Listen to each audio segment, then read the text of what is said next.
Labas vakaras. Prašau norinčius užimti vietas.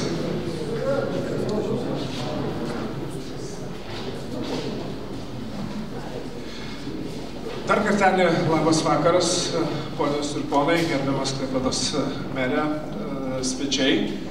Susirinkom šiandien labai gražią progą šiemet minėdami Klaipėdos operacijos, Klaipėdos prijungimo prie Lietuvos.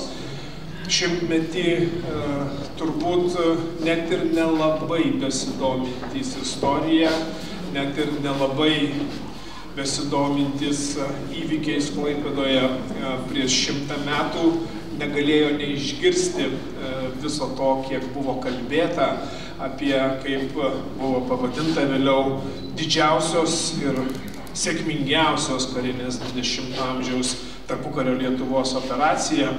Na ir šis niuansas, šis įdomus labai momentas, kurį mes šiandien aptarsim, tai yra Severino Vaitiekaus knyga Kas mūsų kova įgysim. Lietuvių žvalgybos vaidmuo sujungiant didžiąją ir mažąją Lietuvą.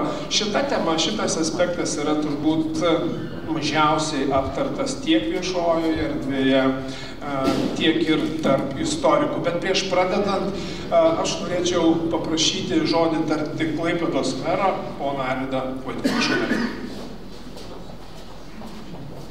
Labas vakaras visiems susirinkusiem.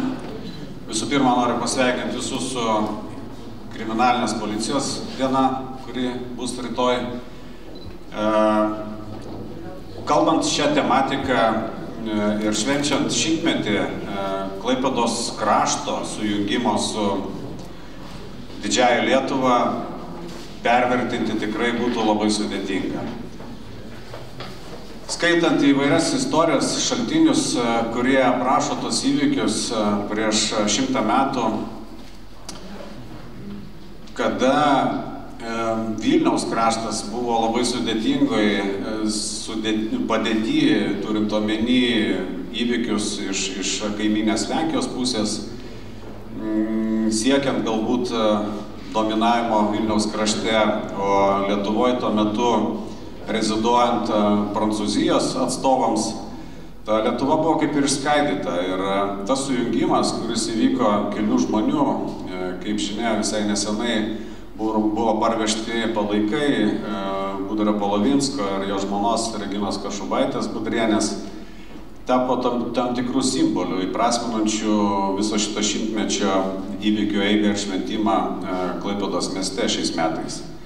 Aš manau, kad jūs turėsite tikrai progos šioje popietėje apie tai galbūt irgi pakalbėti ir tie žmonės įvardinti, tiek Budrys Polovinskas, tiek jo žmona, buvo tie žmonės, kurie dirbo žvalgyboje. Ir juos pagerbti tikrai visada bus galima ir galbūt ugdant jaunąją kartą, kuri seks jūsų pėdomis, neužilgo sutvarkius paminklą ir sutvarkius aplamai sukilėlių kapavietės vietą, pasitelkiant specialistus, matau čia kai kurių specialistų mūsų yra salėje, tai bus galimybė ateiti ir edukuoti jaunąją kartą ir rodyti pavyzdį. Žmonės visada nori matyti žvaigždės ir tos žvaigždės tikrai prieš 100 metų padarė labai didelį darbą, sujungiant dvi mūsų valstybės dalis, tai yra pajūrio kraštą ir didžiąją Lietuvą. Aš sakau, ne prijungiant, o sujungiant. Lietuva tapo jūrinė valstybė, turi išeigą į visą pasaulį ir ką parodė mūsų įvykiai, istoriniai įvykiai, kad kada buvo dėrybos Prancūzijoje ir Vokietijoje, mūsų diplomatai, žvalgybos atstovai, jie sugebėjo tuo metu įtikinti, kad leiskit mums čia susijungti ir mes čia žinome, kad bus daug įvairių įvykių, bet tie įvykiai, kurie vyko po to, kur įvyko ir Antras pasaulinis karas, jeigu paskaityti Winstoną Churchillį, tikrai labai gražiai ir įdomiai jis aprašo tos istorinius įvykius tų metų. Visi suprato ir suvokė, kad Lietuva susivienijusi su šiom dviem žemio dalimis, ji tapo tikra valstybė. Aš noriu išnaudoti progą ir jums visiems esantiems čia šioje salėje, dirbantiems Lietuvos valstybei, tarnaujant jai, padėkoti už tai, kad jūs suvaldote šiandieninę situaciją, puolant per internetinę erdvę, kad jūs esate visada šalia, ar tai būtų kasdieniniai įvykiai mieste, ar tai būtų globalūs įvykiai labai sudėtingoje geopolitinėje aplinkoje. Ta aplinka, kiek jinai yra įtempta, mes visi turbūt jaučiam ir kolegom ką tik papasakojau, pasakius, kad asmeniškai esu prieš bet kokį karą pasaulyje, gavau knygą iš Palestinos. Tai vat taip yra sekamas mūsų gyvenimas ir tai dar sykį pasako, kad turime būti budrus. Aš linkiu jums visiems sėkmės. Tie, kurie dirba kriminaliniai žvalgyboje, kad lydėtų jūs savotišką ir ramybę ir kad įvykiai, kuriuos reikėtų jau reaguoti per kovą, kad būtų kuo mažiau. Gražios jums šiandieninės popietės, šventės ir gerų diskusijų galbūt. Tai ačiū labai už suteiktą žodį. Ačiū merui, noriu pakviesti Valstybės saugumo departamento direktoriaus pavaduotoją Vaidotą Mažeiką. Labas vakaras.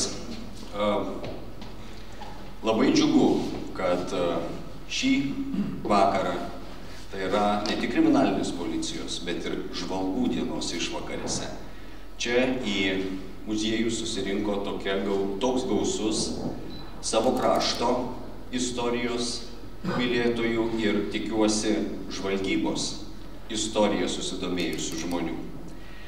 Valstybės saugumo departamente esame įsitikinę, kad žvalgybos ir žvalgybos istorijos studijos ir jų publikavimas yra reikšmingas ir reikalingas pilietinės visuomenės ugdymo įrankis, o pilietinė visuomenė yra stipraus nacionalinio saugumo pagrindas. Todėl per pastaruosius 6 metus kartu su Lietuvos gyventojų genocido ir rezistencijos tyrimo centru išleidžiame jau 4.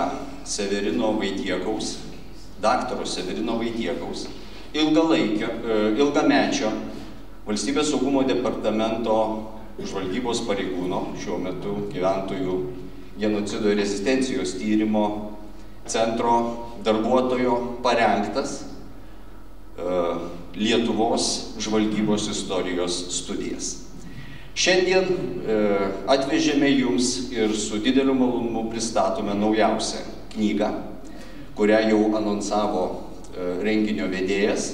Tai yra solidi, labai gausiai iliustruota studija, nagrinėjanti Lietuvos žvalgybos vaidmenį, labai jaunos tuo metu, dar tik 5 metus skaičiavusios institucijos vaidmenį rengiant ir įgyvendinant didžiosios ir mažosios Lietuvos sujungimą.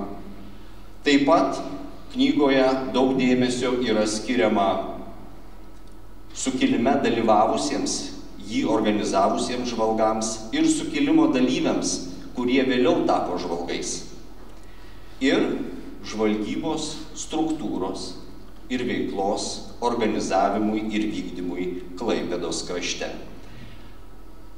Mano giliu įsitikinimu tai yra tikrai apčiuopiamas ir solidus indėlis į Lietuvos žvalgybos istorijos nagrinėjimą ir visiškai naujomis spalvomis papildantis Klaipėdos krašto sukilimo istoriją darbas. Tikiuosi, kad ši knyga sulauks susidomėjimo ir tarp eilinio skaitytojo, besidominčio savo krašto istoriją, ir tarp akademinės visuomenės. Baigdamas noriu padėkoti daktarui Severinui Vaitiekui už jo entuziazmą, aistrą istorijai, darbštumą. Noriu padėkoti gyventojų genocido rezistencijos tyrimo centrui ir jo direktoriui daktarui Arūnui Bubniui už vaisingą bendradarbiavimą tarp institucijų ir, žinoma, noriu padėkoti Klaipėdos bendruomeniai už dėmesį miesto, krašto ir šį vakarą net žvalgybos istorijai. Ačiū Jums, kad atėjote pabūti kartu šiandien Žvalgų dienos išvakarėse ir pagerbti žvalgybos istoriją ir žvalgybą apskritai. Linkiu įdomios, turtingos diskusijos, gražių įspūdžių ir naujų žinių skaitant Severino Vaitiekaus knygą. Ačiū visiems.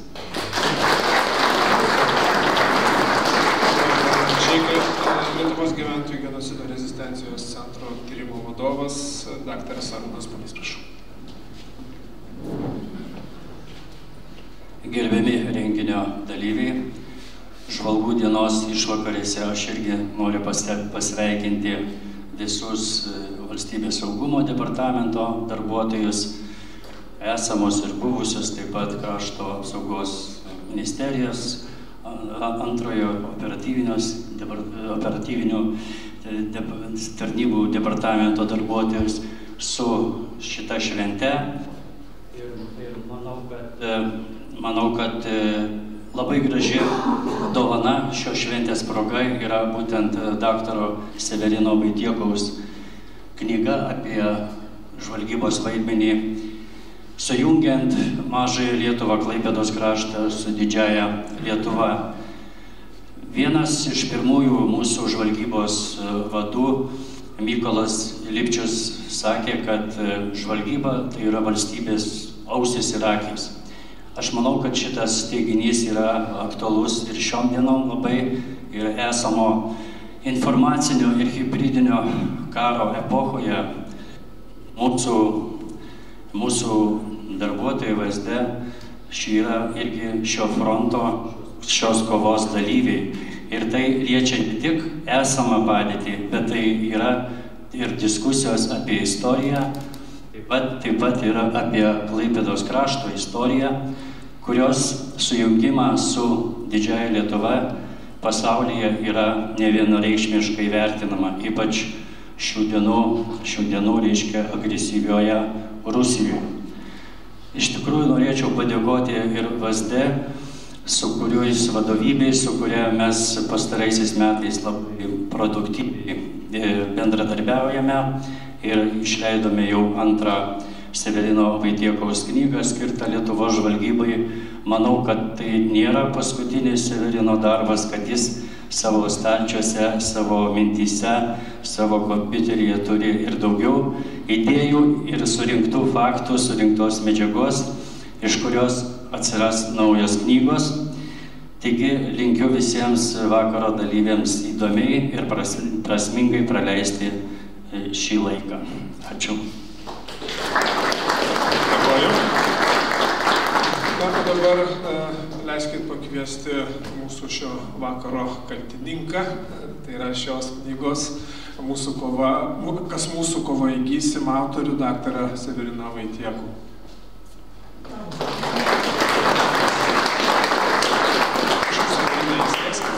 Ir mums talkins Klaipėdos universiteto istorikas, daktaras Vasilijus Safronovas.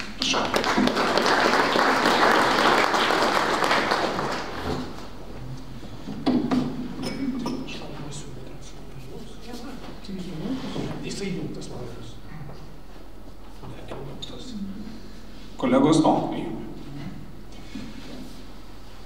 Taip, ilgai galvojau, nuo ko pradėti ir turbūt vėl pradėsiu vėlgi turbūt nuo pradžių. Ir pirmą klausimą aš norėsiu užduoti Vasilijui.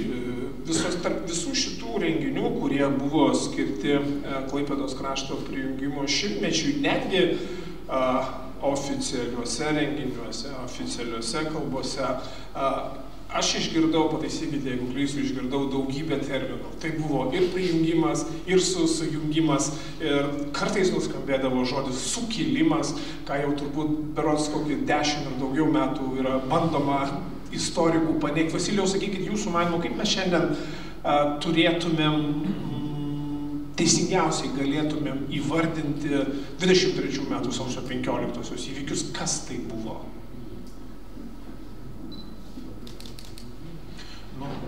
Sveiki.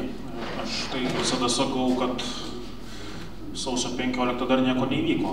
tai mes galim tos įvykius, kurie vyko sausio 15, kaip jūs paklausot, įvardyti perversmu, jeigu mes taip norime, o šiaip procesas jis vyko ilgai, prasidėjo jisai ne sausio mėnesį, prasidėjo lapkričio mėnesį, gal net anksčiau, o baigėsi jis vasario 16 Paryžiuje, tai procesą šitą aš vadinu Klaipėdos krašto prijungimu prie Lietuvos. Galime šitą procesą, jeigu mes norim jau galutinę stadiją įvardyti, yra toks terminas cesija, reiškia, kai pagrindinės sąjunginės valstybės, kuriams atiteko Klaipėdos kraštas pagal Versalio taikos sutartį, perduoda teisėtai sutartimi šitą regioną Lietuvos Respublikai, tai yra cesija, reiškia, tai daug tų terminų yra.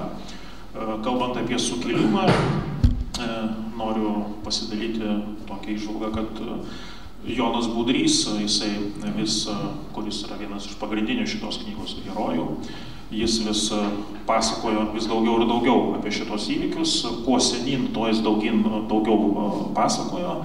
Ir gyvenimo pabaigoje jis jau rašė sukilimą kabutėse, reiškia, atvirai, reiškia, susirašinėjame su Ernestu Galvanausku, jie viens kitam rašė laiškus ir rašė irgi sukilimą kabutėse, o pats Budrys vartojo žodį prijungimas irgi. Nors aišku, kai jam reikėdavo šnekėti oficialiai, tai jisai pasakydavo ir apie atvadavimą, ir apie prisijungimą, ir visokie buvo terminai, kurie tik tai yra įmanomi. Bet vienas dalykas tuo metu, kada Budrys gyveno ir kada šita akcija buvo gyvenama, buvo kalbėti viešai, nes operacija buvo konspiracinė, šiaip ar taip ją organizavo žvalgyba, reiškia, o kitas dalykas buvo, kaip iš tikrųjų viskas vyko. Tai su tais terminais taip ir yra.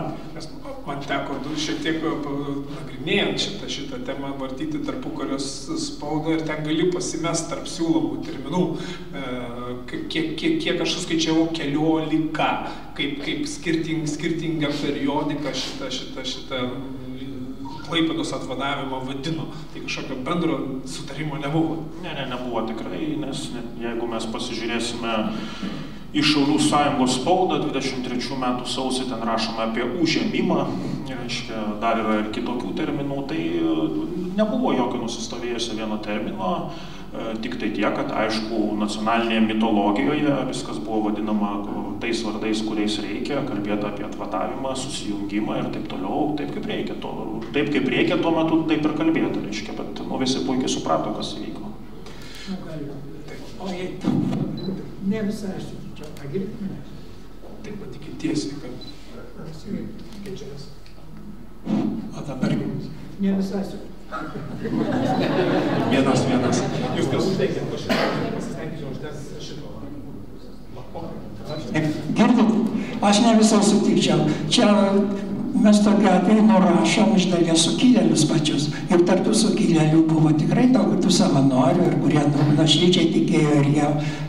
Vienu žodžiu, čia sukilimas, tai mano supratimu, tą reikia turėti ir žmonės sukilėliai. Tai va, šitą vienas dalykas. O dabar dėl to sujungimo, prijungimo, tai aš, kai norėjau iliustracijų gauti knygą, kreipiausi akademiką Kauną, žinot, Klaipėdietį, Klaipėdos istorijos tyrinėtoją.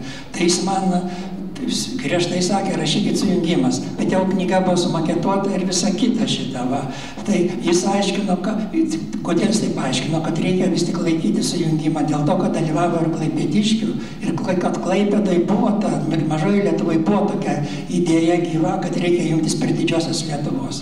Tai va, tada čia galima kažkaip suderinti ir tos momentus ir nepamiršti, nes iš tikrųjų buvo, kaip buvo, juk ir savanorystė egzistavo, ir pats Budrys apie tai rašė, kad ten, kai jis pasakė, jūs nežinot, kam aš jūs kviečiu, sako, mes eisim, vis tiek eisim. Tai čia, aš taip galvočiau. Ypatingai turbūt dabar va čia per Budrio ir jo žmonos perlaidojimą buvo prabilta, turbūt pirmą kartą apie taip plačiau visuomeniai papasakota apie Budrio ir tuo pačiu žvalgybos vaidmenį ruošiant sukilimą.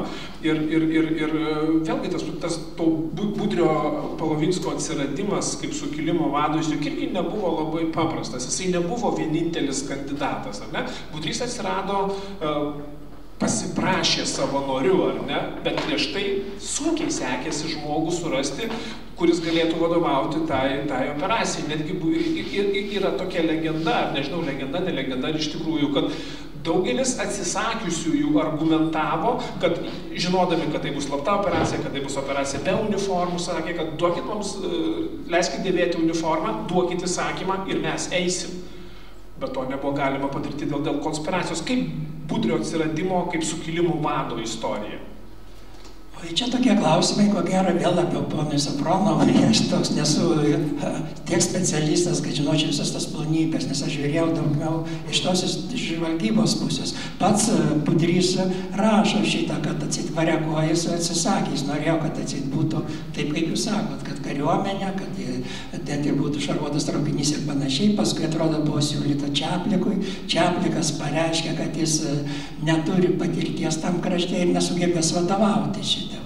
Ir pats Budrys iš Budrio atsiminimų išeitų, kad jis rašo, kad jis iš dalies spontaniškai pats pasisiūlė, bet va, ponas Safronovas čia Lietuvos radijo televizijos portale rašė, kad Papečkys iškėlė Budrio kandidatūrą. Tai gal čia buvo kaip įvairių aplinkybių ir atsitiktinumas ir tiesningumas. Ir apie tą Papečkį siūlymą aš kitur neskaičiau, tik pas ponas Safronovas daugiau žino. Vasilijau, kaip Budrio atsiradimas yra, kaip akcijos Klaipėdos vadas? Ne, tai Budrys yra, knygoje šitoje tikriausiai irgi aprašoma apie tai, kad Budrys yra siunčiamas dar rudenį 22 metų zonduoti nuotaikų į Klaipėdos kraštą, iš čia atvyksta žiūrėti, su kuo čia įmanoma bendrauti, su kuo neįmanoma, ką įmanoma įtraukti į šitą akciją, ko neįmanoma.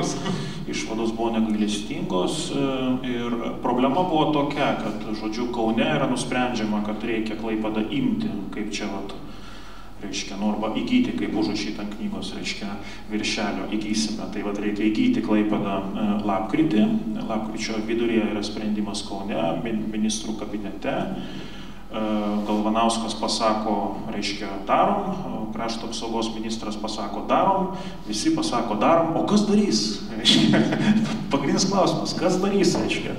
Tai trypčiojame vietoje ir sprendžiant iš Budrio atsiminimų, kurios jisai nepaskelbė, bet rašė pats savo 37 metais, jis ten aprašo, kad jis atvyksta į Kauną ir pamato tą trypčiojimą vietoje, ten karo tarybos posėdis vyksta, reiškia, ir vėl eini sykį ten, reiškia, kai kurie žmonės sako, kad gal dar nedarom, nes dar neturime vado. Reikia pasakyti, o laikrodis tiksi, ar ne? Laikrodis tiksi, nes visi laukia sprendimo dėl Klaipėdos, kuris turėjo būti skelbiamas, reiškia, kad Klaipėda turėjo būti paskelbta savarankiška valstybė, valdoma Tautų Sąjungos 15 metų laikotarpiui, garantuojant joje ne tik Lietuvos, bet ir Lenkijos teisės.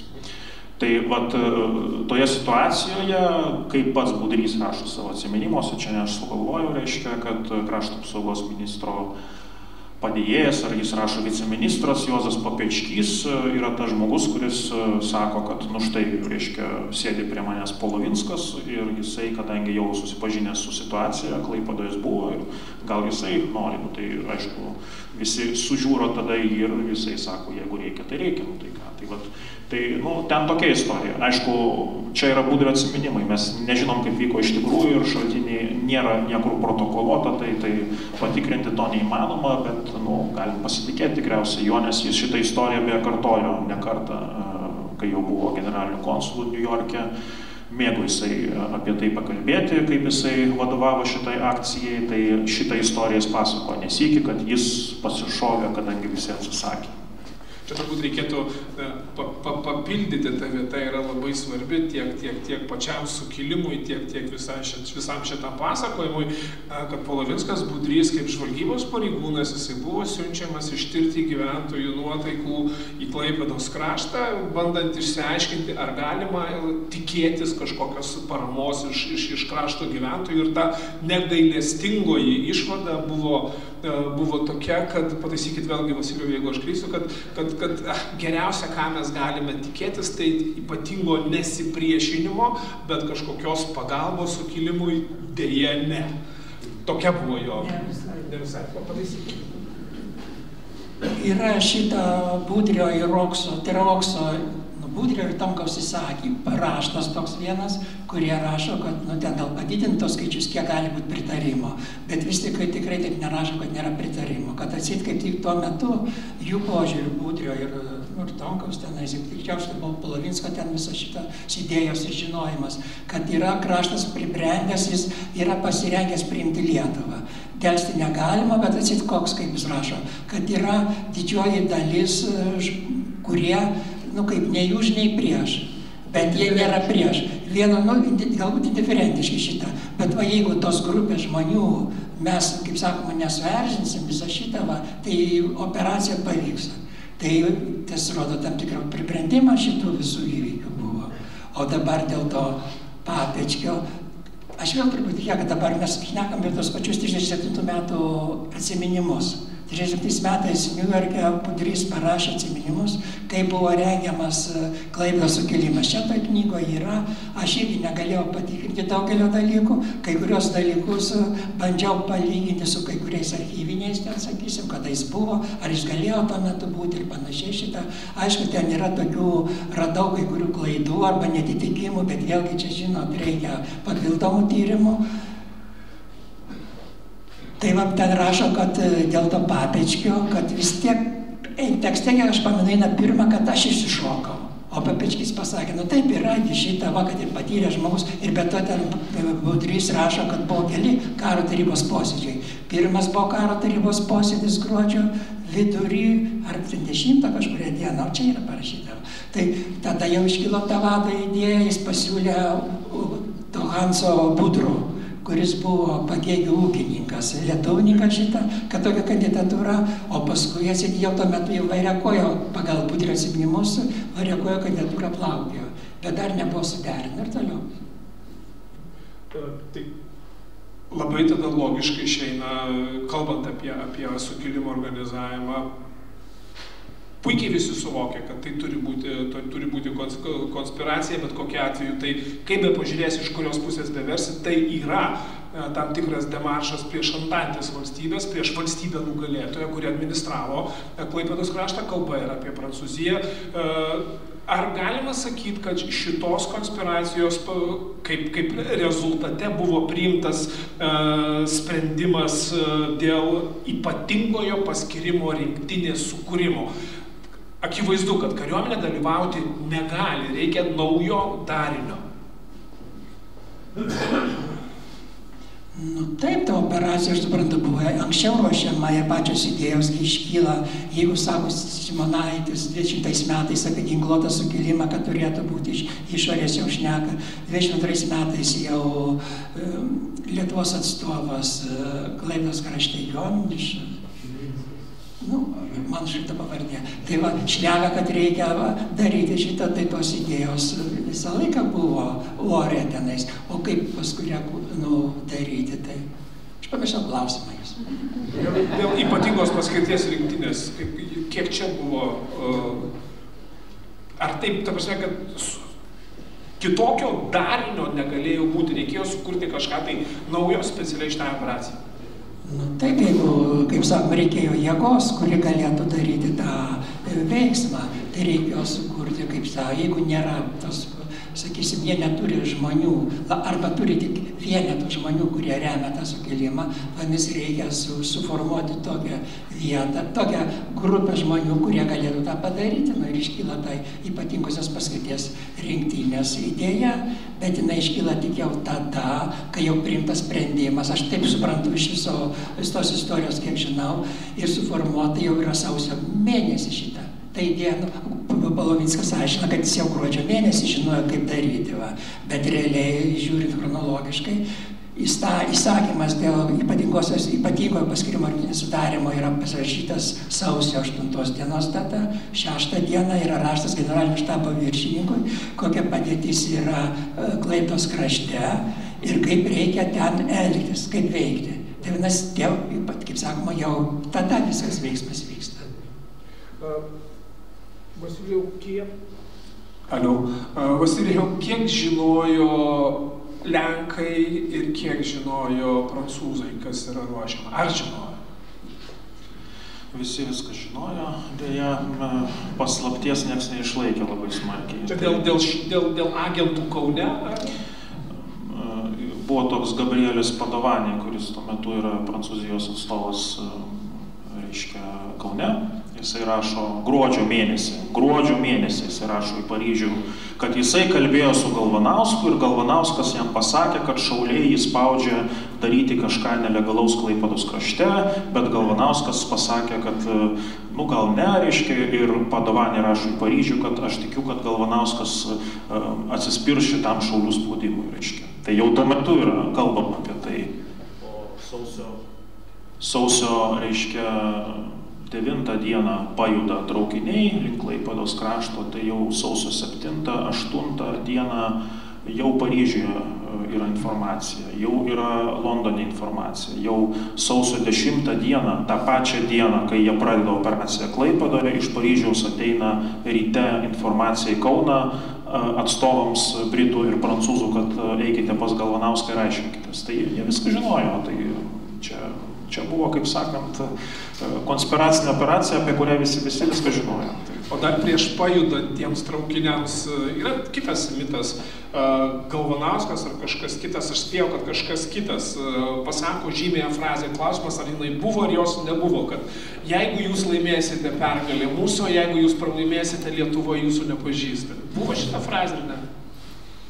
Matot, tokias frazes mes žinom tik iš atsiminimų, tai sunku patikrinti, ar buvo ar ne, nes istorikai, kai turi reikalą su informacija, jie turi pasikliauti, reiškia, jie gali pasakyti, kad faktas buvo tada, kai mes turim kelis šaltinius alternatyvius, kurie patvirtina tą. Jeigu kažkas vienas pasakė ar parašė, tai dar nereiškia, kad tai buvo. Bet taip, iš esmės, faktas buvo toks, kad reiškia, nes jie yra siunčiami vaidinti sukilėlių. Lietuvos vyriausybė su jais nieko bendro neturi oficialiai. Galvanauskas sako, čia ne mes, čia vietiniai, mes jų nekontroliuojam, reiškia. Tai aišku, kad jeigu jie būtų kažkaip kitaip viskas būtų baigėsi, tai gal nebūtų jiems labai jau taip jau, kaip sakant, pasisekę gyvenime toliau. Dabar dėl tos, ką žinojo ir ką nežinojo. Aišku, tai ką žinojo, reiktų pakelti archyvus, jeigu yra išlikę Prancūzijoje, sakysim, tenais, nes iš Lenkijos daugmaž mes galim žinoti, ką Lenkai žinojo, daugmaž va šitą. O dabar, antras klausimas, ką reiškia, ką žinojo. Gruodžio pabaigoje praktiškai jau Klaipėdos kraštas verda. Ten Mažosios Lietuvos vyriausybės gelbėjimo komitetas veikia, vyksta visokios peticijos, visa kita. Ir yra ir to paties Petisnė tenais, kad jis nebesuvaldys situacijos, visa kita. Tai matyti ir Padovanis, ir kiti žinojo, kad kažkas vyksta, bet ar jie žinojo tiksliai, kada prasidės. Aš tai abejoju. Bet kitas dar dalykas yra, kad Lietuvos žvalgybos 20 metų sausio mėnesį jau po Klaipėdos užėmimo yra žvalgybos pranešimas. Ir ten yra rašoma, kad dieną prieš sukilimą pas Petisnė atseit atėjo kapitonas ar leitenantas, kuris išsakė paslaptis, apie sukilimo paslaptis. Tai va čia yra dar viena tokia didžioji mįslė, kuri nėra atskleista. Aš ten bandžiau ją truputį analizuoti, kas ten galėjo būti. Jeigu nėra korektūros klaidų, žinot, kai mašinėlė spausdina kartais, nes rašo dieną prieš sukilimą. Tas sukilimas prasidėjo, tarkim, 10, ne? Tai 9, ten rašo 8. Bet ir tada iškyla tokia vieno asmens pavardė, kuris buvo ypatingoje paskirimo rinktinės komendantas Juozas Kalėda. Ir būtent jo ten yra tokia istorija sudėtinga, kuria prasme. Jis išvyksta kartu į komandiruotę ir prapuola, bet jo pasigenda tik tais vasario mėnesio pabaigoje tas pats Polovinskas, kaip bendradarbio, kuris buvo ir šitą ir padeda aiškintis, ir pasirodo, kad Kalėda neatvyko. Jis turėjo paėmęs būrį šaulių, turėjo atlikti užduotį nuo Kretingos pusės ir jis tada parvedė savo tą būrį atgal ir kažkur prapuolė šitą va. Ir paskui kovo pradžioj į Kauną, į žvalgybos skyrių, Juozas Kalėda atvyksta, prisistato ir nori tęsti tarnybą. O kadangi jis jau atseit buvo vasario 23 dieną, gal aš dabar suklysiu šitą truputį, Jis jau buvo paskelbtas kaip dezertyru, jis iš karto yra sumamas ir jį pradeda tardyti. Pasirodo, kad Juozas Kalėda, jis buvo atsidūręs Varšuvoje kažkokiu būdu. Ir jis grįžo dabar į Lietuvą ir nori tęsti tarnybą. Suprantama, kad jis buvo suimtas, teisiamas, nuteistas mirties bausme, bet prezidentas Stulginskis pasigailėjo jo ir jis iki gyvos galvos kalėjo 50 metų, o paskui 44 metais pasitraukė į vakarus. Koks jo likimas toliau nėra žinomas, bet man nėra žinomas. Tai va, viena tokia versija galėtų būti, kad būtent nes jis buvo leitenantas, sakysim, dėl uniformos atseit, kad atėjo su uniforma. Ir šitą versiją, kad yra per kelis asmenis, kad girdėjau apie tai, kad iš tikrųjų kažkas atėjo pas Petisnievą. Ir ne vienas, o 2 šaltiniai buvo apie tai, kad tikrai kažkas atėjo ir pasakė tą paslaptį. Tai va, galima daiktas, sakau būtent, kad jis grįžo atgal į Lietuvą, iš Varšuvos, kaip jis turėjo suprantą, čia kaip pradeda žvalgybininkai galvoti tas visus, kaip čia galėjo būti, tai dabar apie jį yra užsiminęs toks Pranas Lenorta. Pranas Lenorta buvo žvalgybos skyriaus vienas iš tų veteranų, paskui jis buvo bendrojo skyriaus viršininkas ir 40 metais pasitraukė į vakarus. Ir 78 metais jis laikraštį Draugas Amerikoje rašė apie Klaipėdos sukilimą, ką prisimena. Jau, žinot, senas žmogus buvo, daug metų praėjo, jis irgi užsimena būtent apie šitą Juozą. Ir iš jo neaišku, iš vienos pusės patriotas, iš kitos pusės atseit, bet jis sako, kad kažkas ten buvo, bet jis nesigilino. Dabar 37 metų atsiminimuose, kur Polovinskas parašė, kaip New York'e, jis Juozą Kalėdą vėl primena, kad atseit buvo patriotas, tokia frazė mislinga yra, kad niekas negalėjo patikėti, kad šios pusės galėtų kažkas būti. Tai ką norėjau to pasakyti, neaišku. Čia galima interpretuoti, kad jis atseit, bet aiškiai Budrys daug daugiau žinojo, nes 26 metais, kai buvo suimtas, tai buvo jau šitas Lipčius kviečiamas specialiai pas generalinio štabo viršininką paaiškinti, kokia yra situacija. Tai aišku, dar yra viena versija, kur galima būtų galvoti, iš kur galėjo ateiti, bet čia jau aš nenorėčiau, nes ten galima žmogaus atminimą, žinot, išeisti. Bet pagal tą, suprantat, kaip yra prancūzai, kur čia Čandavoj, net knygoje yra prancūzai, bet jis Lietuvoj, yra paskelbti, kaip tokios ištraukos yra. Ir ten yra tokios ištraukos, kurios praktiškai pakartoja šitą 23 metų sausio 8 dienos įsakymą dėl tos ypatingojo paskirimo rinktinės ir paskui sausio 6 dienos tas nuorodas atseit kaip elgtis Klaipėdos krašte. Ten tokių akivaizdžiai yra, kad tą dokumentą jie žino šitą. Tai išeitų, kad tas dokumentas tikrai buvo gautas. Kas jį galėjo gauti? Jis buvo atspausdintas 4 egzemplioriais. Generaliniam rinktinės štabui, paskui buvo 1 grupiai, 2 ir 3 grupiai. Ir yra, jeigu mes pažiūrėsim archyvę, kaip parašyta šitą ten, kad Jakštui duotas 1 egzempliorius, jis pasirašo valanda ir toliau jis pasirašo, kad tą mes perduos egzempliorių Kalmatavičiui šitą. Tai vadinasi, 3/4 generalinis štabas. Kalėda dar koks buvo, kad jis galėjo daug ką žinoti. Ta prasme, kodėl? Kad jis, kaip buvo, žvalgybos skyrius buvo savotiškas šitos Klaipėdos operacijos, rengimo operacijos štabas. Ir net ten Polovinskas, Lipčius, Tomkus, Jakštas save vadina suokalbininkų štabu šitą. Kalėda buvo atsakingas už apsaugą. Tai vienu žodžiu, kreipti, taip sakom, galima interpretuoti ar galvoti, kad galėjo būti jis. Bet aišku, galėjo būti ir kiti. Labai įdomus momentas yra apie tai, kaip prancūzai reagavo ir kokias jie telegramas gavo, dėl to, kaip jie turėtų reaguoti ir kaip turėtų veikti. Bet pakalbėkim dar prieš tai apie tą ypatingąją rinktinę ir apie tuos beros 1500 žmonių, kurie pajudėjo link Klaipėdos, kaip minėjom, per Kauną, iš Kauno per Latviją, nes kito kelio nebuvo, norint atvažiuoti į Klaipėdos kraštą. Kiek yra tiesos tame, kad čia Klaipėdoje prie prefektūros rinkosi žmonės, vyrai, kurie kariavo Pirmajam pasauliniam kare, kurie šiek tiek išmanė bent jau kaip elgtis su ginklais, kad jie rinkosi prie prefektūros ir prašė juos apginkluoti, norint pasipriešinti ateinantiems lietuviams. Aš tą konkretų faktą negaliu nei patvirtinti, nei paneigti, nežinau šitą, kad kažkoks ten sujudimas buvo, esu skaitęs ar girdėjęs kažkur šitą, dabar kaip pačią tą ypatingai paskirimą rinktinę 1100 skaičiuoja, paskui prisidėjo dar keli šimtai šitų tenais.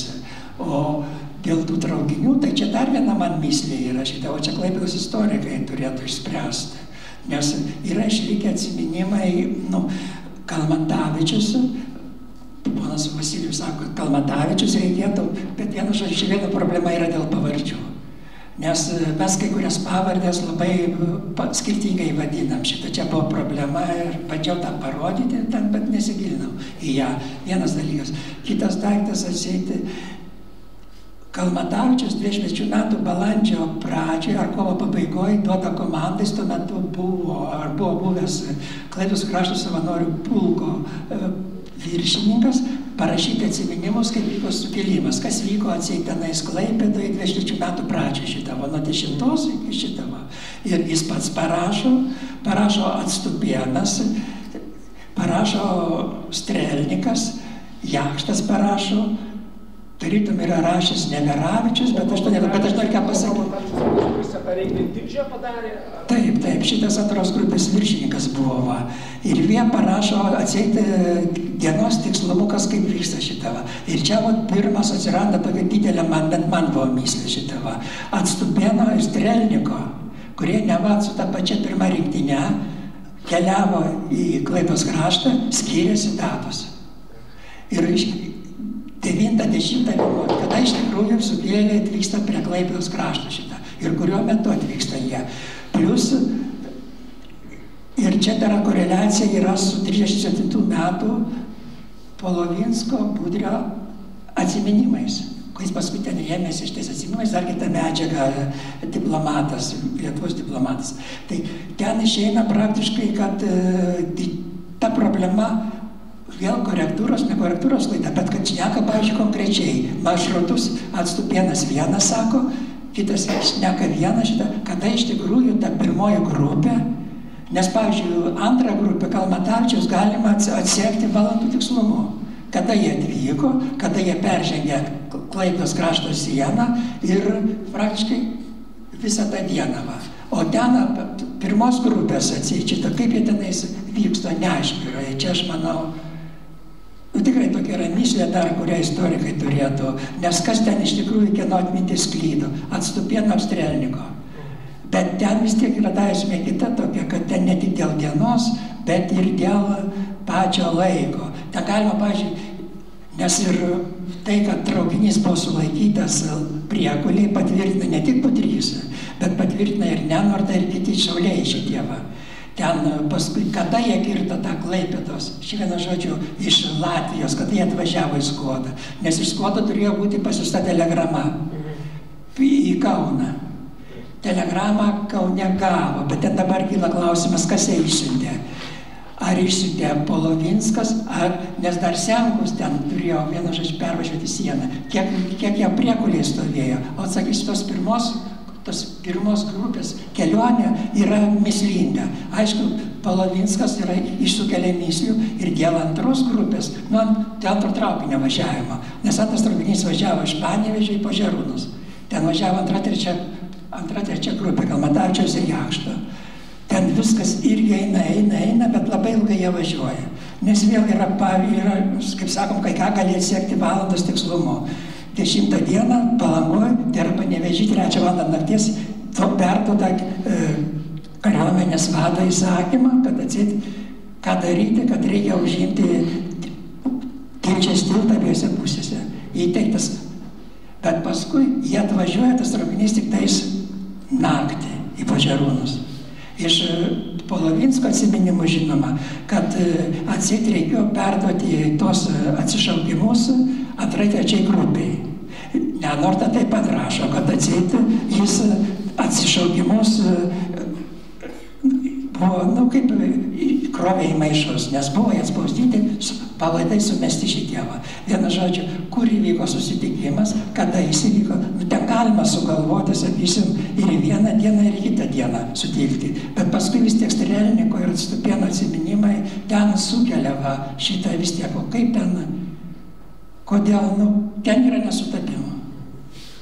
Čia galim tokį ekskursą padaryti. Aišku, jisai aprašyta 67 metais išeivijos berods Karyje buvo aprašytas Kalmantavičiaus šitas demaršas per Karalienės Luizės tiltą į Tilžę, kaip jisai gavo užduotį patikrinti, ar iš tikrųjų buvo gauta informacija, kad Tilžės pusėje būktai yra kažkokie tai vokiečių daliniai, kurie gali sutrukdyti šitam žygiui, ir Kalmantavičius su ulonais eina per Karalienės Luizės tiltą patikrinti, ar iš tikrųjų ten yra tie trukdyti besiruošiantys vokiečių kareiviai, ir vokiečiai atidengia ugnį, ten paleidžia keletą šūvių, ir tie, kaip rašo amžininkai, išsitraukia kardus ir puola prieš tos vokiečius, jie aišku išsigąsta pasitraukia, o Kalmantavičiaus vyrai Tilžėje apsipirko, po kelių valandų grįžo ir vokiečiai jos palydėjo pagarbiai žvilgsniais. Tai toksai buvo demaršas, jis pasitikrino,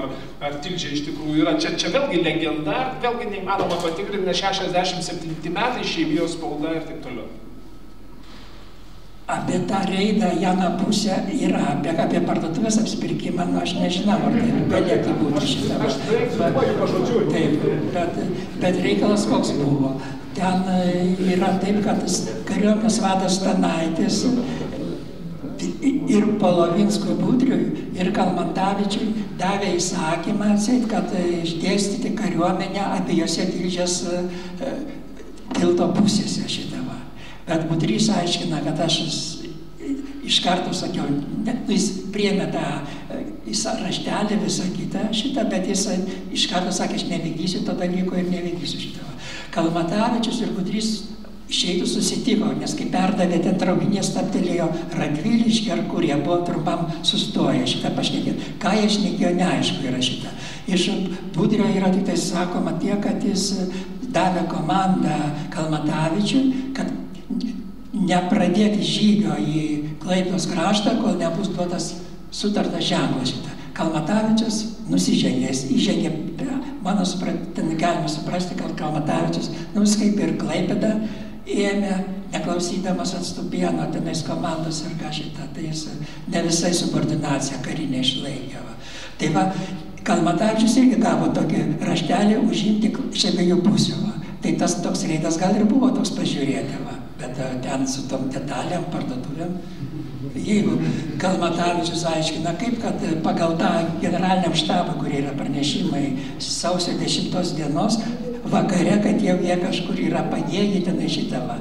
Tai jeigu jie vakare buvo, tai ir parduotuvės kažkaip dirbo, žinot šitą va, gal paskui nuėjo va.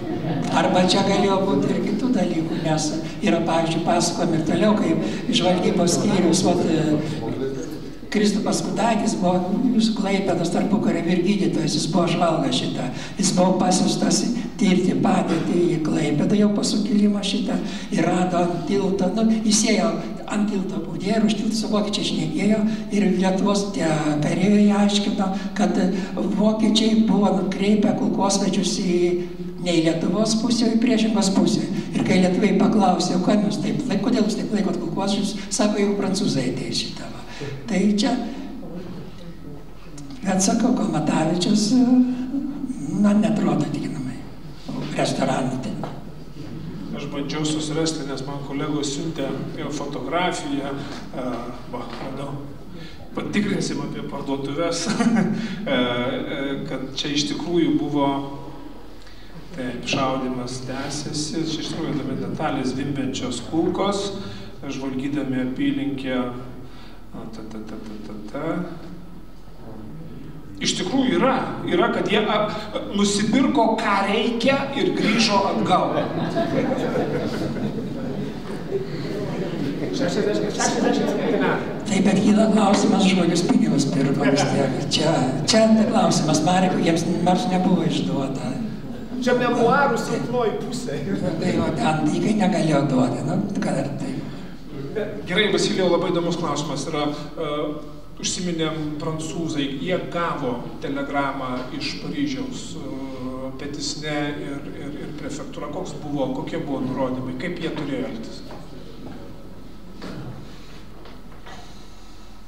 Jie turėjo organizuoti pasipriešinimą tomis jėgomis, kurias turi, bet buvo duotas paskui kitas įsakymas, kad nešvaistyti gyvybių. Tai čia buvo esminis klausimas, nes prancūzai buvo daug praradę per Pirmą pasaulinį karą, tai dar prarasti nenorėjo dėl kažkokios Klaipėdos, reiškia, taip jau kalbant. Tai gavo jis tokį nurodymą, dabar neprisimenu, bet berods sausio 13 dieną ten buvo telegrama apie tai, kad, reiškia, sutelkite pasipriešinimą aplink save ir laukite laivų, nes sąjungininkai siunčia karinius laivus į Klaipėdą, pastiprinimą, desantą iš principo. Ir yra tikimasi, kad tie laivai atvyks, kol lietuviai nežengs į Klaipėdą, bet lietuviai anksčiau žengė į Klaipėdą ir tada jau reikia spręsti kitaip visą situaciją. Ir kaip su tais, kurie ar iš tiesų buvo tie, kurie rinkosi prie prefektūros ir norėjo prisijungti prie Klaipėdos gynybos? Vietiniai? Dėl tų prisijungimų, tai iš esmės mes žinom apie tai, kad prancūzai pasitelkė vietos policininkus, jų buvo apie 100, reiškia, ir buvo ir Klaipėdos magistratas, Klaipėdos miesto valdyba išleido tokį atsišaukimą miesto gyventojams, kad jūs galite savanoriškai prisijungti prie Klaipėdos gynybos, tai ten yra prieštaringi skaičiai, bet apie 100 kažkur liktai prisijungė. Tai bet kokia atveju tos pajėgos buvo nelygiavertės, nes prancūzai turėjo apie 200 žmonių, 100 policininkų, 100 gal dar tų savanorių, tai 400, tai aišku, skaičius yra menkas. Bet ta klasikinė schema čia atitinka, kad puolančiųjų turi būti 3 kartus daugiau, tai jeigu mes turime... Puolančiųjų nebuvo 3 kartus daugiau, puolančiųjų buvo, matot, jų buvo 1100, bet dalis buvo pasiųsta į Pagėgius, dalis buvo pasiųsta į Šilutę, dalis buvo pasiųsta į Klaipėdoje. Aplink Klaipėdą Budrys rašo apie 600 žmonių jisai turėjo tuo metu sausio 15. Tai 600 lyginant su 400, tai skirtumas nėra fundamentalus. Dar dėl tos vokiečių galimos paramos, aš siūlyčiau atkreipti dėmesį, kad tuo metu prancūzai įžengė į Rūros sritį, taip? Ir tai, kad vokiečiai būtų norėję palaikyti prancūzus šitam Klaipėdos krašte, tai čia nemanau, kad turėjo būti entuziazmo šito pusės. Gal ten buvo policininkai, taip, ten dalis prisijungė šitą, bet kaip Gervinas rašo, Jonas Gervinas klaipėdiškis, kad atseit jie laikė tos baltus raiščius kišenėse. Pradžiai buvo užsiryžę, pamatė, kad tai reikalai krypsta ne ten, jie išsiblaškė. Plius Polovinskas techniškai vis tiek buvo, kaip sakoma, apdairų žmogus ir politiškai visą šitą. Tenais pirmą Štiolgeris perėjo į sukilėlių pusę, ten irgi su Simonaičiu, kitą šitą, Šilutės policininkų vadas. Antras daiktas, kai žuvo vienas policininkas per susirėmimą, tai Polovinskas skyrė pinigų pašalpą šitą. Tai labai buvo, atsiprašė visą kitą, tai labai teigiamai buvo irgi šitą priimta. Tai ta prasme, iš policijos pusės irgi nebuvo to visuotino palaikymo, nors ten jie buvo bandomi sutelkti Klaipėdą, kiek aš žinau. Kiek yra tiesos amžininkų prisiminimuose, kad buvo ir bandymų sabotuoti, berods priekuliai buvo bėgiai išardyti, kažkaip buvo trukdymas iš vietos gyventojų. Tai buvo taip, Tytuvoje buvo išardyti bėgiai, nes paskui yra įsakymas, reiškia, 23 metais yra susirašinėjimas, kaip Kūlėšų geležinkelio stoties prie Šilutės siauro geležinkelio darbininkai yra pasiunčiami vykdyti įsakymo, reiškia, remontuoti Tytuvoje išardyto ruožo. Tai, reiškia, ir jiems neužmokėta už tai jie prašo pinigų už tai. Tai yra aiškus faktas, kad taip iš tikrųjų buvo. Šiaip buvo daug kas išardyta, nes buvo ir telegrafo kabeliai pažeisti vietoje specialiai tam, kad nebūtų susisiekimo iš Klaipėdos, reiškia. buvo reiškia, išardyti bėgiai, bet čia tikriausiai išardė tuos bėgius siekdami užkirsti kelią atvykti geležinkelio vagonais iki Klaipėdos. Tai tų saugumo priemonių buvo daug ir aplink Klaipėdą buvo apsikasta, buvo įrengtos 7-8 užkardos ginkluotos kulkosvaidžiais, reiškia. Tai buvo laukiama, kad čia vyks kažkas įdomesnio. Jeigu prancūzai turėjo nurodymus, kad saugoti gyvybės, bet tuo pačiu apginti prancūzų karių garbę, ar buvo, žinoma, yra kokie nurodymai, jeigu ypatingoji rinktinė turėjo kažkokius tai tokius, kaip elgtis, kiek čia įnirtingai pulti? Yra, čia daugiau iš atsiminimų yra, kad, reiškia, Galvanauskas duoda nurodymą Budriui, kad stenkitės, kad nei vienas prancūzas nežūtų. Čia yra vienas dalykas, nes buvo labai nenorima, kad tai išaugtų į diplomatinį skandalą ir buvo Budrys, kaip rašo, kad, reiškia, jeigu, Galvanauskas jam pasakė, kad jeigu žus bent vienas prancūzas, tai prancūzai tikrai siūs kažką tai pastiprinimą, kad, reiškia, atkeršytų šitą auką. Susikurs prieš. Taip, tai, žodžiu, buvo tikrai duotas tikriausiai nurodymas saugoti prancūzų gyvybės. O dėl Klaipėdos, tai liktai buvo duotas nurodymas toks, kad, iš esmės jis ir buvo vykdomas, kad kai ateisit prie Klaipėdos, neskubėkite pulti, nes, reiškia, išlaukite, galbūt prancūzai jūs įsileis. Tas ir buvo iš principo daroma, nes jie sausio 11 vakare jau čia yra prie Klaipėdos ir laukia 3 dienas, kol tas puolimas prasideda ir siunčia tuo metu parlamentarus, reiškia tokius derybininkus, kurie turi ateiti pas vyriausiąjį komisarą ir paklausti jo, gal tu nori mūsų įsileisti, nes mes čia sukilom, reiškia, aišku, jie yra pasiunčiami, kaip sakant, atgal, jeigu netoliau, tai toks yra kontekstas. Truputėlį Severinas jau užsiminė apie tą geopolitiką, kiek čia mes galim bandyti manyti, kad ta geopolitika, kalbant apie Rūro kraštą, prancūzų belgų invaziją, kiek čia yra Klaipėdos operacija, yra priderinta, kiek toks geras sutapimas. Dėmesys truputėlį visai kitur, kas vyksta kažkur, tai čia Klaipėdoj nelabai ten kas žiūrės. Tai yra iš dalies sutapimas, iš dalies ne, nes sausio 1 dienomis vyksta tokia konferencija, kur britų ir prancūzų premjerai išsiskiria taip, kad spauda rašo, kad britų ir prancūzų antantėje atėjo galas tikriausiai, nes ten yra kalbama apie reparacijas, kad vokiečiai nemoka reparacijų ir kaip elgtis su vokiečiais. Prancūzai sako, reikia užimti Rūro kraštą, mes pasiimsim naudingų iškasenų regioną ir laikysime jį kaip tokį savotišką įkaitą, kad vokiečiai mums mokėtų. Britai sako, ne, nereikia to daryti. Prancūzai, neklausydami Britų, įžengė vienašališkai į Rūro kraštą. Čia yra konflikto esmė ir spauda yra ten sukoncentruota. Bet aišku, kada yra gaunama daugiau informacijos apie Klaipėdą, o ta informacija yra tokia dūmų uždanga Europoje, kad, reiškia, iš esmės ten svarstoma, kad tikrai už to stovi Lietuva, bet pagrindinis klausimas, kas stovi už Lietuvos. Ir yra daug ginčų, reiškia, gal čia bolševikinė Rusija stovi už Lietuvos, o gal čia lietuviai su vokiečiai susimokė, nes vokiečiai kažkaip nesigina Klaipėdą. Abiem atvejais nedaug nuklydo, ar ne?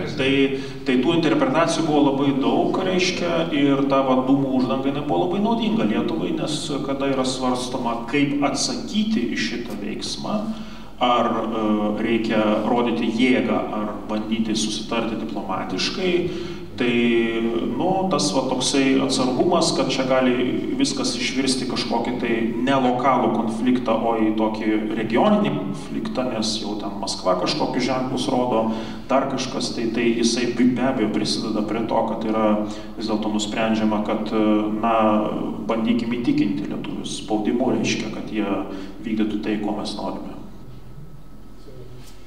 Aš žadėjau truputį anksčiau grįžti prieš tos atsidėltų vengti ar nevengti aukų šitą. Tai aiškiai buvo apsispręsta, kad kuo mažiau būtų tų aukų. Ir tą rodo ne tik atsiminimai, bet yra ir generalinio štabo dokumentai operatyvinio skyriaus. Ir praktiškai Klaipėdos užėmimas buvo, nuo pirmų dienų buvo duodama komanda, kad atseit laukit, ieškokit, laukit situacijos šitą. Ir paskui, kai jau buvo priimtas sprendimas, kad galima Klaipėdą pulti, ten ir Purickis buvo įsijungęs ir kiti šitie, 14 dienos naktį, 3 valandą nakties. Bet 2 kartus kartojo ir prieš tai 2 kartus kartojo, kad galima pulti, jeigu pavyks ir bus kuo mažiau aukų. Bet jau tuo metu Budrys ir komanda nebelaukė jie. Ir jie jau buvo pradėję tą puolimą, keliom valandom anksčiau šitą. Nes atseit tos dėrybinės pozicijos ir baigėsi, nes čia buvo keli tokie mėginimai dėrybų, buvo siunčiami 2 kartus į Novų sukilėlių, paskui buvo Bružaitis atėjęs ten, bandė dalyvauti iš direktorius senosios, bet tai nepavyko ir tada jau nusprendė, kad reikia nebedelsti. O Budrys buvo pakliuvęs ir tą nepatogią padėtį, kaip jį kaip vadą laikė neryžtingu, atseit, kad jis ten šioks toks, kaip iš Kalmantavičiaus atsiminimų galima sakyti, kad buvo nepasitenkinimas ir kad net maištas, kad atseit, ko mes čia laukiam ir patys sukilėliai nenorėjo jo laukti, atseit, kad visą iniciatyvą mes prarandam, o plius atseit ir vadai, atseit, ten ėjo kalba. Ten buvo tokių karštų žmonių ir kai traukinį sustabdė, kad nebuvo drabužių, ten norėjo Karus ūkio dalies Šaulių sąjungos vedėją tvarkyti, visą kitą. Karštų galų ten buvo, tai reikėjo ir įramyti. Šiek tiek tos pačios turbūt aplinkybės buvo nedėkingos, o nebuvo tas, kaip sako, apie orą buvo, nebuvo šalta, ten to nepasitenkinimo buvo alkani, buvo šalta ir taip toliau. Paskui finalinė fazė, vėlgi yra tos mitologijos labai daug, kad Budrys buvo tas, kuris susitiko su Petisne po prefektūros šturmo ir Petisne jisai pakankamai arogantiškai sako, kur jūsų įgaliojimai. Tai Budrys... Čia su Kalma. Su Kalma, čia tas epizodas, kur su ginklu va mano įgaliojimai, ar ne? Čia Kalma. Budrys, vėlgi yra tas, irgi tokia istoriografija yra, kad Būktai išgelbėjęs prancūzų įgulos ir prancūzų garbę, ar ne? Vat kas čia yra per epizodas, kaip mes galėtume paaiškinti, kad vėlgi tas Budrio elgesys jau po prefektūros šturmo buvo kažkoks ypatingas ir prancūzams taip tą honorą lygtai ir padėjo išsaugoti, ko iš jų buvo reikalaujama. Man rodos, vėl čia yra ta pati logika ir laikymasis tam tikrų ankstesnių susitarimų šitą. Pagaliau, kai Budrys Budrio ultimatumas prancūzų kariuomenė, mes ne prieš Prancūziją esame, mes esame prieš tą seną direktoratą, kad mes čia šitą nieko nenorime, ir visą kitą. Tai praktiškai tą išgelbė, kad po Klaipėdos užėmimo, juk iš esmės buvo Klaipėda savotiškai pasidaryta. Tikriausiai čia neklystu šitą, kad sukilėliai kontroliavo vieną dalį, prancūzai kareivinės įsėti visą kitą, šitą džentelmeniškas toks susitarimas. Ir plius atseit, tas, kaip aš sakau, ultimatumas suriša rankas ir Budriui, kaip po sukilėlių vadui. Nes vyksta žaidimas toksai, kad atsitarkime šitą va. Kad ir nuima tam tikrą įtampą. Tai ta prasme ir prancūzams yra gerai, kad nereikia nieko. Ir pagaliau ir Petisne paties paaiškinimą, kaip jis aiškina, kodėl nesipriešinai Paryžių rašo, kad jie 7 paras priešinus, kad visi pavargė, išbandėję, išvargė šitievą, o pagal kitus atsiminimus tai prancūzai irgi nelabai jau jie tenais norėjo kariauti šitą, jiems ne savo kraštas ir jiems matyti tas lopinėlis, didžioji dalis, manau, nelabai suprato, bet jis neatrodo suprato šitą reikšmę, kad būtų. Bet, čia jau reiktų vėl Klaipėdos istorikams daugiau žinoti, čia geopolitiko aš nesidomėjau. Bet ar iš tikrųjų ta įtampa sumažėja? Mes puikiai žinom apie komendant Pilsudskį laivą plaukiantį akvatoriją, mes žinom, kad stovi laivai. Kiek ta tarptautinė įtampa, nieks nesibaigia su prefektūros užėmimo klausimu labai daug, ar ne? Ir įtampos didžiulė. Pagal oficialią versiją jie čia turėjo ne prefektūrą užimti, jie sukilo prieš vietinę direktoriją, tai jie turėjo užimti logiškai pagal šitą versiją pastatą, kurio šiandien nebėra, Tiltų gatvėje, bet aišku, kadangi jie gavo informaciją, kad pasipriešinimas yra aplink vyriausiai komisariatą sutelktas, kuris buvo liaudyje vadinamas prefektūra, tai ten vyko susišaudymai. Bet sausio 15 nėra taškas, tai yra tik kablelis, daugtaškis, nežinau kaip pavadinti, nes jie tai sako, kad jie užėmė Klaipėdą, tokią telegramą siunčia į Kauną, bet Petisnė rašo į Paryžių, kad aš pareiškiau jiems, kad aš čia vis dar sąjungininkų atstovas, vyriausias komisaras ir kad aš protestuoju ir kad, reiškia, iš esmės sąjungininkai toliau galvoja, kad jų valdymas Klaipėdoje nesibaigė sausio 15. Jie šitą mintį plėtoja ir Petisnė toliau yra vyriausias komisaras ir jo rezidencija toliau saugo prancūzų, o paskui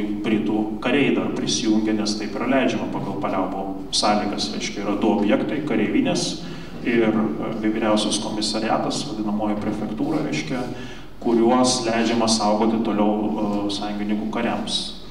Ir tai tampa nemažėja, žinoma, pagrindiniai atsiminimai, pagrindiniai tokie kulminaciniai epizodai Budrio atsiminimuose yra apie sausio 27 ultimatumą. Tai čia apskritai yra jau 2 savaitės praėjusios po sausio 15-osios. Ir aišku, istorija užsibaigė iš esmės vasario 16 Paryžiuje, kada yra priimamas sprendimas ambasadorių konferencijos. Tada vasario 19 susikrauna mantą, išvažiuoja, vasario 20 įžengia Lietuvos kariuomenė. Tai jau tada viskas, jau tada nuo vasario 20 tai yra Lietuvos oficiali dalis, bet iki tol visą mėnesį čia dvivaldystė iš esmės. Iš tiesų buvo reikalavimas grįžti status quo, labai vienareikšmiškas buvo. Tai sąjungininkai turėjo planą dėl Klaipėdos, lietuviai bandė šitam planui užbėgti už akių ir pasiūlyti savo scenarijų. Sąjungininkai nuo savo plano nenorėjo atsitraukti, jie norėjo atsižvelgdami į lietuvių planą taip viskas suvelti, kad vėl grįžti prie to plano, kuris buvo lapkričio mėnesį. Kaip atsiduria komendant Pilsudskį, kuriam epizode čia Lenkai atsiunčia savo karo laivą? Lenkai neatsiunčia, tiesiog prancūzai siunčia į Klaipėdą generolą iš Gdansko, jis yra Lenkijos karinė misija, reiškia Prancūzijos karinė misija Lenkijoje ir Lenkai pasiūlo jį nugabenti šito laivu. Tai tas laivas atplukdo šitą aukštą karininką, Truso, reiškia, jis yra išlaipinamas ir laivas toliau išplaukia. Jis net, reiškia, jokių veiksmų čia nedarė. O Britai irgi atsiranda čia Baltijos jūroje, kažkur tai netoli Klaipėdos laivai? Siunčia sąjungininkai taip laivus britų ir prancūzų.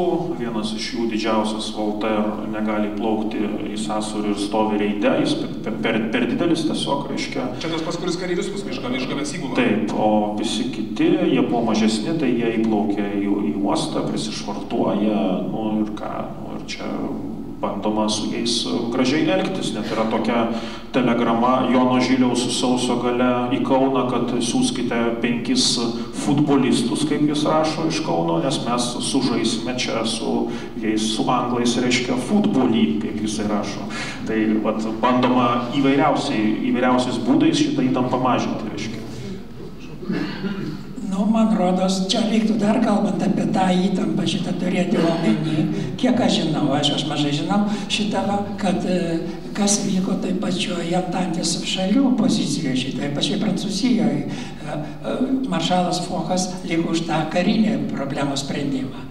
Diplomatai ne, kai kurie diplomatai buvo radikalesni šitie, paskui dar Italijos ir Didžiosios Britanijos pozicija šita buvo. Tai irgi ir ramino. Kita vertus, matyti, čia dar yra ir kiti dalykai, kad...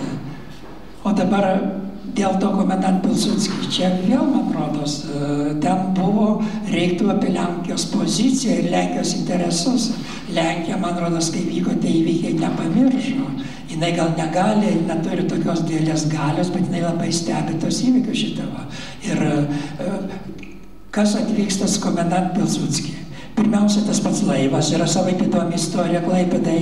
Jis prieš porą metų tik tais yra įsigytas iš Suomijos. Pirmas jo oficialus vizitas buvo į Memelį, draugiškas, o dabar atvyksta jau su specialia misija. Atveža tą pulkininką Trusoną, bet išlipa ir pulkininkas Šatstelis, o jis yra Lenkijos generalinio štabo analizės skyriaus viršininkas.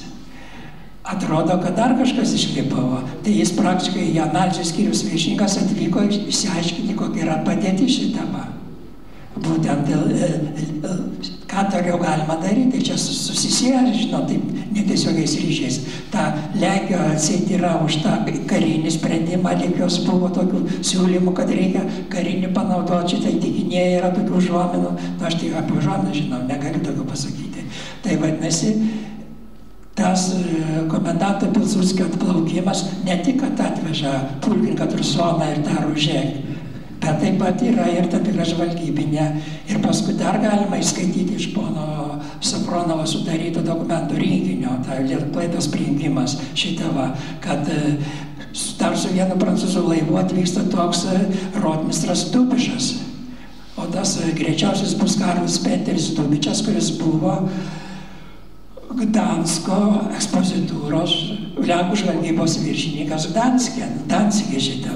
Tai čia vienu žodžiu Lenkija visą laiką stebi, dar plus, sakysim, ką daro Šarota, konsulas, jo ryšiai tenais. Ir net kai tas laivas buvo atplaukęs, ten vėlgi yra tokių kai kurių užuominų, kad kas ten iš tikrųjų išlipo. Kad tie turtai tikrai išlipo, ir Kašancelis išlipo, bet dar ir kad kažkas įlipo. Čia galime tada galvoti, o gal ir Kalėda įlipo. Neturime mes daug laiko, mes čia galėtume, aš manau, kad kiekvieną detalę ilgai narstyti, bet po truputėlį finalizuojant. Mes žinom, šiandien jau žinom, kad Klaipėdos prijungimas prie Lietuvos, jisai, na, švelniai tariant, jisai, ta kova už klaipėdiškių, už memelenderių protus, jinai buvo pralaimėta, ar ne? Mes tą galim turbūt drąsiai pasakyti. Kiek čia buvo, kiek Budrys pats jisai suprato, kad na, nesiseka, kad atlietuvinimo vėliau prasidėjusi ta pakankamai agresyvi politika, kad jos rezultatai yra priešingi, kad tie šūkiai, kur Rusijos nuvertimas, Žemaitė Raus, visi šitie visi dalykai, suprato Budrys, kad nepavyksta. Čia yra, man atrodo, ne Budrio bendra Lietuvos problema ir apskritai problema, ką daryti su Vilniaus kraštu 39 metais, taip pat lygiai kaip elgtis Klaipėdos krašte 23 metais. Nu, Budrys, pavyzdžiui, kaip Budrys šneka su generalinio štabu, ten, kur yra jo su operatyviniu, tai jis laikosi, kad reikia laikytis griežtos pozicijos. Ir jo nuomonė yra tokia, kadangi vokiečiai kaip yra paprastai paklusnus, klauso valdžios šitą, ir kad reikia tą jėgą panaudoti, kad jos, kaip sakoma, tą lygiai taip pat tą tvirtą liniją. Krišležas palaiko Klaipėdos veikėjas, kad jis paskui, kai 34 metais jau vyksta šitie Noimaninkai, Zasininkai, kad reikia laikytis griežtą liniją. Tai čia ir iškyla tas klausimas, kiek ta griežta linija gali paveikti, kaip paveikti, kada paveikti. Ir ar tai yra strategiškai ilgas laikas ar trumpas. Aš dar galiu prisiminti 39 metų įvykius. Vilniaus kraštas pareina į Lietuvą šitą. Du dalykai yra įdomus. Lenkijos ambasada Lietuvoje yra neišvykusi šitą ir Harvardas rašo, kad dabar pats laikas, kadangi yra daug internuotų karininkų Lenkijoje, padaryti dar kartą po sukilimą. Vienas. O Lanskuronskis buvęs generalinio štabo ir žvalgybos viršininkas, dabar jis tuo metu 39 metais jis yra Lietuvos karo atašė Belgijoje ir Prancūzijoje, irgi rašo, kad reikia imtis tų kuo greitesnių lituanizavimo priemonių, kad laiko yra nedaug, kad neaišku kaip karas, kada baigsis, kaip šitą ką mes tam krašte pasieksim, kokią sėklą pasiesim, tą ir pjausim. Tai čia vienu žodžiu, per visą tą 20 metų įėjo šitą, kai mes žiūrim dabar iš 100 metų perspektyvos, tai žinoma, tas katalikybės toks skatinimas ar ten prioriteto teikimas, kalbos buvo ir visą kitą Klaipėdos krašte čia neigiamai buvo ir plius civilizacijos skirtumai. Aš kai šitą knygą padariau, žinot, iškilo kokia man problema, pirmiausia padėkosiu Mažosios Lietuvos muziejui, Šilutės muziejui iliustracijas, mes rinkom šitą. Tai žinot, ir tą norėjom parodyti ir pačią Lietuvą, kokia jinai yra, sakysim, ir parodyti mažąją Lietuvą. Ir žinot, vis tiek, kaip didžioji, kai tą patį, čia yra Tilžės nuotraukos, kurios nebeliko, jau Tilžės nebeliko, Karaliaučiaus šitą, Klaipėdos nuotraukos. Ir ką mes žiūrim Tauragę, nu po karo. Arba 23 metų Tauragė, tenais, kur žvalgyba veikia šitą va. Aikštė tuščia, pagūžės kažkokios, nu ten, atsiprašau, buvo žydų, aišku, tai prekeivių tie tokie nameliai, nu liūdnas vaizdas yra šitą va. Tai tenais mes gerai bažnyčia, kad jis nuo karo nukentėjo, vienas didžiuliai civilizaciniai skirtumai. Ir čia turbūt tie, kad ir kokia būtų ta Lietuvos politika, nu vis tiek tie lietuvininkai buvo kitos kultūros. Ta prasme, kad į civilizaciją traukia tą pusę. Aš tik papildysiu, labai daug pinigų mesta iš Berlyno tam, kad jų pozicija būtų kitokia. Tai Vokietijos generalinis konsulatas Klaipėdoje veiklą pradeda 23 metais, taip suaktyvina ir nenustoja. Ten dirba 40 žmonių, didžiulius korpusus, praktiškai ambasada atskira, reiškia Klaipėdoje, kur kišasi viską, pradedant politikų, pradedant davimų pinigų politikams prieš rinkimus, baigiant beprocentėm paskolom, stipendijom, kas nori studijuoti į Vokietiją ir panašiai.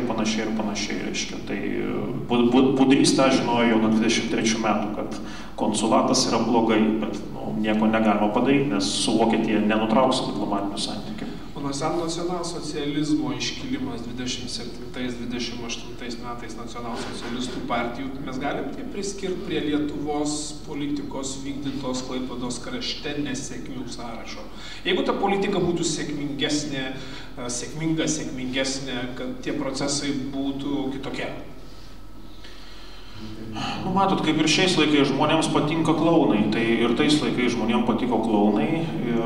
Klaunas vienas sako, kad, reiškia, mes turim viską atsiimti, ką, reiškia, žydai, bolševikai, socialdemokratai kalti dėl visų Vokietijos nelaimių, mes turime juos pašalinti, mes turime revizuoti, kaip sakant, Versalio taiką, nuskamba patraukliai tuo metu žmonėm, nu, va, viskas. Jūs vietinių nuoskaudų pakanka? Taip, tai, ne, šiaip buvo bendra vokiška nuostata, Vokietija priėmė pralaimėjimą kare kaip savo pažeminimą, reiškia, jie sakė apie Versalio diktatą ir visą kitą, ir visos politinės partijos Vokietijoje sutarė dėl to, kad Vokietijai yra, nu, ne vien vokiečiai kalti dėl karo, kaip sakant, ir kada vokiečiams vien tik tai yra primetama, tai žinoma, nuotaikos yra atitinkamos. Ar Lietuvos politika čia paveikia? Nemanau, nes jeigu ir nebūtų tos Lietuvos, yra kiti pavyzdžiai, sakykime, Saro kraštas arba Danzigo kraštas.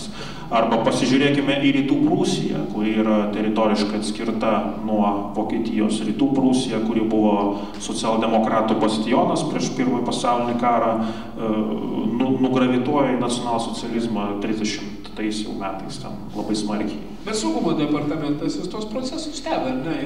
Yra informacija. Yra, vėlgi dabar mes jau apie tą patį Budrį, kai Budrys paskiriamas konsulų karaliaučiais, jau 30 metais jis jau tenais įspėja šitą, kad ir paskui sako, kad nuo Rygos iki Simferopolio, kad atsiims šitą, vokiečiai nori atsiimti teritorijos. Tai tos stebėjo procesus. Aišku, vidaus valstybės saugumo departamentas labiausiai žiūrėjo, kas vyksta viduje šitą. Ten tie tokie dalykai Vokietijoje nebuvo, kaip jie tenais, kaip buvo, kiek aš žinau, stebimas, klausomas radijos vokiškas, spauda buvo skaitoma. Tai kas lietė, kas buvo susijęs su Klaipėda šitą, tokių labai plačių aš nesu matęs, kad būtų apžvalgų kažkokių, žinot, kaip tenais, kaip dabar mes įsivaizduotume, kad ten turi kažką, bet buvo grinai dalykai šitie va.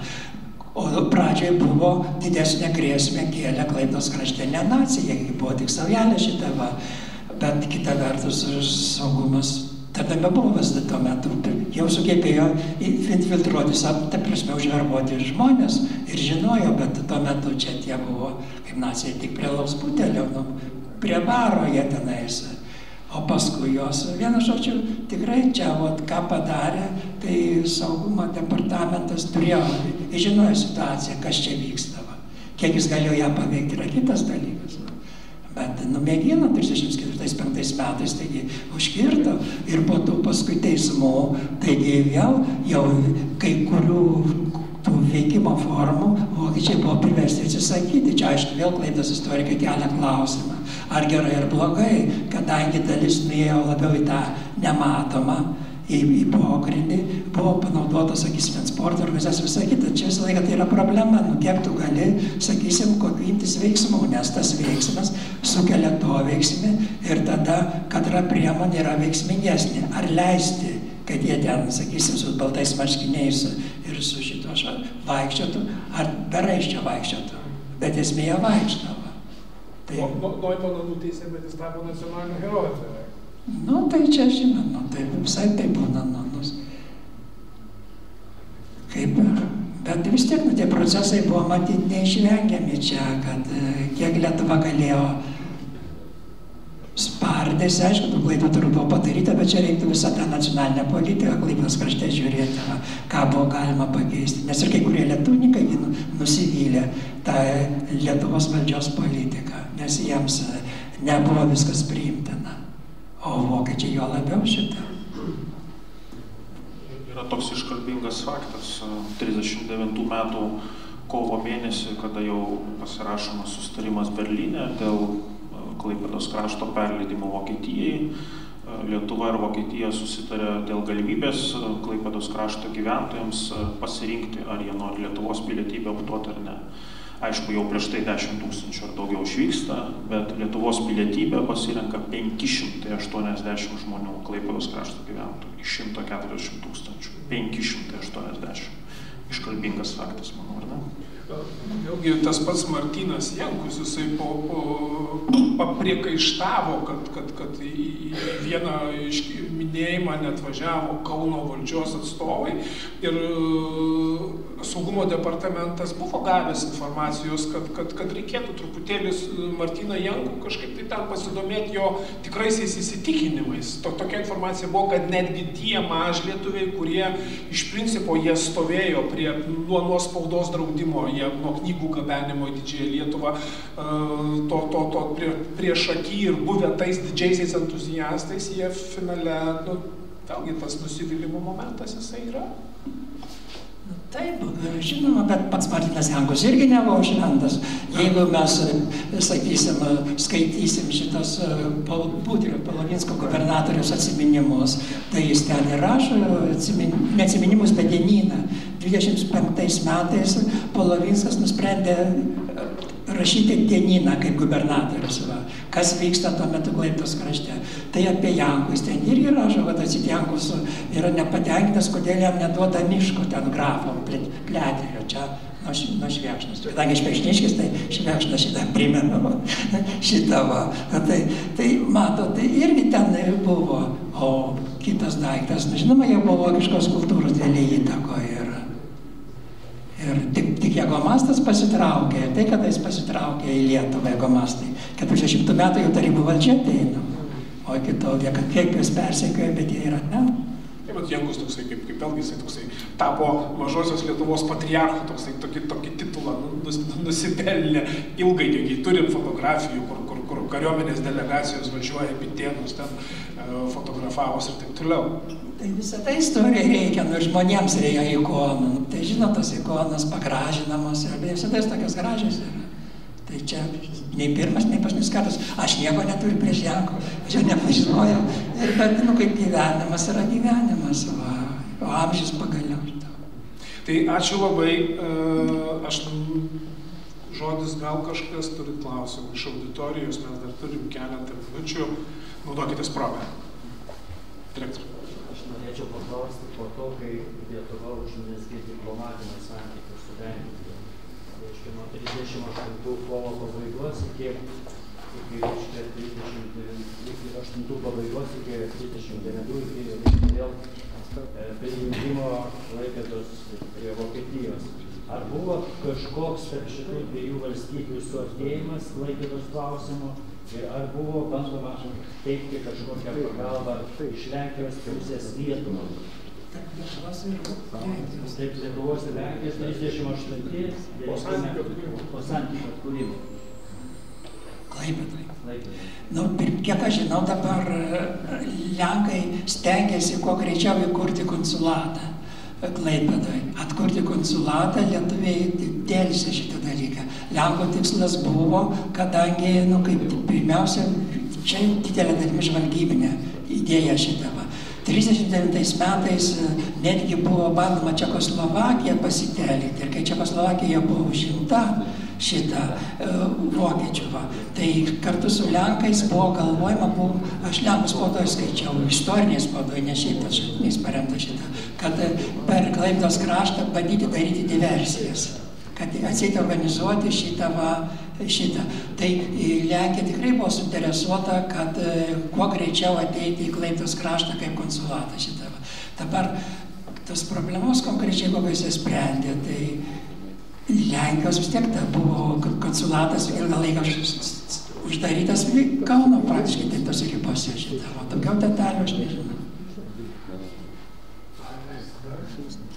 Pirmiausia, dėkoju labai prelegentams už knygos pristatymą ir labai įdomią diskusiją, bet kaip vienas iš nedaugelio šito auditorijai turėjęs privilegiją ją jau perskaityti, tai aš apeliuodamas dabar į būtent į pačią auditoriją noriu atkreipti dėmesį, kad nepaisant to, kad tai yra gausiais ir pačiai išnagrinėtais dokumentais paremtas iš tikrųjų mokslinis skaitinys studija, kai kurios detalės ir kai kurie momentai ją priartina prie trilerio žanro. Taip jūs nebijokit, kad turite prieš akis foliantą kažkokį, kuris gali turėti daug interesą, į kuriam gali turėti tik tai kažkokią mokslinę bendruomenę.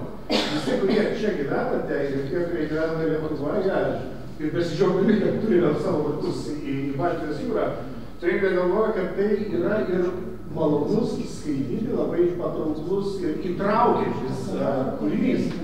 Ir tą progą aš Severino autoriaus norėčiau paklausyti dar vieną dalyką. Ten yra tokių detalių, kaip kad pavyzdžiui nesiginčia, kada reikia galų galinti tą Klaipėdą, kas vadovaus tam minimui, prieinama iki tokių aistrų, kai Šaulių sąjungos vadas iškviečia į dvikovą generalinio štabo viršininką. Ar atvirkščiai, kitaip tariant, tiek susikala.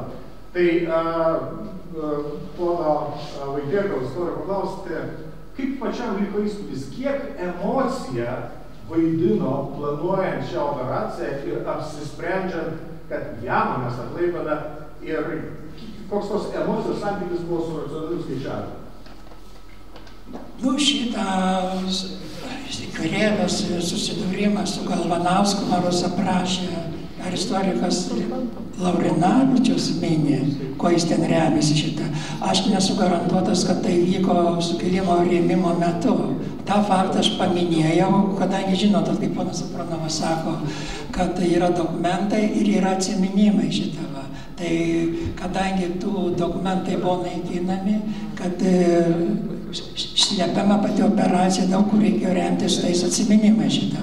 Tai tokiu atveju čia gali būti ir netiesa, arba ne ta tiesa, turėkite omeny. Istorijos autorius yra Vincas Krėvėnas-Kevičius.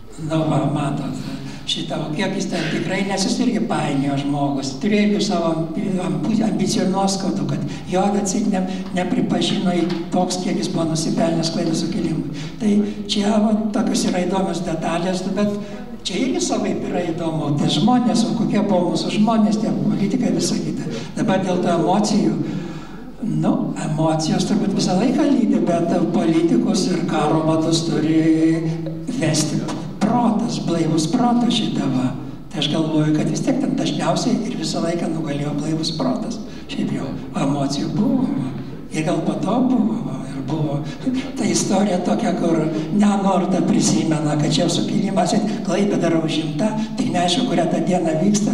Ir vienas žvalgybos skyriaus darbuotojas, jaunas, aš manau, kad pavardę jau žinau, Musteikis, atseit nuėjo į restoraną šitą, pergalė šitą yra.